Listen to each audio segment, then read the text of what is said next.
सखरण में सिंधियाना news network के reporter Mir Mohammad क़ीरी मौजूब Khanzada बिरादरी के नौजवान ज़ाहिद बल्लो और शाहिद इसाक खानज़ादा पारां NA-208 और PP के नामज़द उम्मीदवार सैयद ग़ुलाम मुस्तफ़ा शाह और PS 38 के उम्मीदवार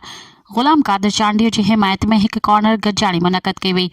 मेज़बाननि पारां आयल महिमाननि खे पटका, लुंगियूं, टोपियूं, अजरकूं उठाई वयूं। तक़रीब के NA-208 जे उम्मीदवार जे फर्ज़ंद सैयद शायान शाह, PS 38 जे उम्मीदवार जे भाउ ग़ुलाम अली चांडियो, रईस अल्ताफ़ राहू, PP सिंध काउंसिल जे मेंबर हाजी अल्लाह बख्श लाखो, हाजी अली नवाज़ चांडियो ऐं सैयद अली हैदर शाह अलॻि अलॻि ख़िताब कंदे चयो त PP ग़रीबन मज़दूरनि ऐं हारियुनि जी पार्टी आहे ऐं इंशाअल्लाह 8 फ़रवरी ते अवाम वरी तीर ते ठपो हणी PP उम्मीदवारनि खे कामयाब कंदो। इन मौक़े ते PP अॻवान अता मोहम्मद सियाल, हाजी उबैद चांडियो, सैयद बुढ़ल शाह, रईस असद मक्सी, मोहम्मद मुराद खानज़ादा, नईम अंसारी ऐं ॿिया वॾे अंग में मौजूद हुआ।